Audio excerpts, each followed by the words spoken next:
Tinalakay sa Senate Finance Subcommittee hearing nitong Miyerkules ang kakulangan sa ilang DOH hospitals, health facilities, gayon din ang ilang mga pulisiya ng PhilHealth. Kabilang sa mga pinuna ng mga senador ay ang kakulangan ng DOH hospital sa mga rehiyon kung saan 40 provinces sa bansa ang wala pa nito. Kabilang dito ang Oriental Mindoro na isang isla na ipinanawagan ni Senator Christopher Go na patayuan upang maging accessible sa mga mamamayan na nakatira rito. Gayon din ang East Avenue Hospital Center na issue ang overcrowding. Bukod dito ay natalakay rin ang pag-publish ng available hospital para sa zero billing at kung paano ito ma-avail. Ayon kay Senator Bam Aquino, karaniwan kasi anya ng mga Pilipino ay hindi alam ang benepisyong ito sa healthcare system.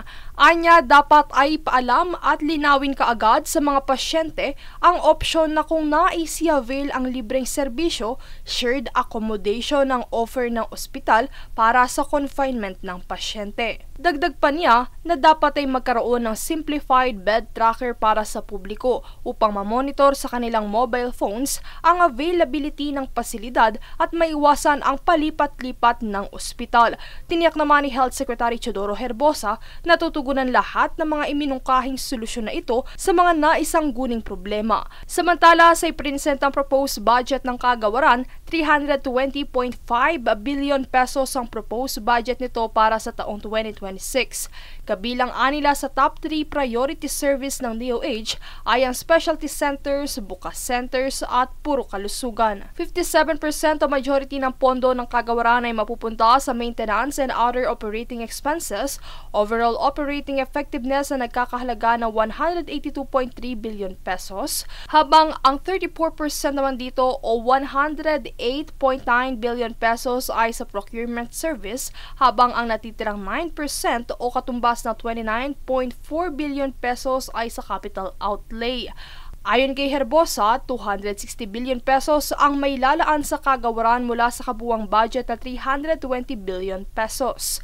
Sa panig naman ng PhilHealth, sinabi ni Senator Erwin Tulfo na hindi maramdaman ang benepisyo ng naturang insurance company.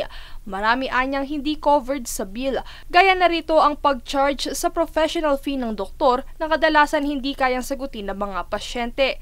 Kanila naman itong sinang-ayunan at tiniyak na pag-aaralan ng naturang issue. Samantala ngayong ibabalik na ang 60 billion pesos sa 2026 budget ng PhilHealth, diin ng mga senador na pag-aralan ng mabuti ng kumpanya kung ano ang dapat na serbisyo para sa mga benepisyaryo. Ito ay upang mapakinabangan ng maayos. Kanila ring iginiit na gamitin lahat ito at huwag mag-iwan ng excess funds.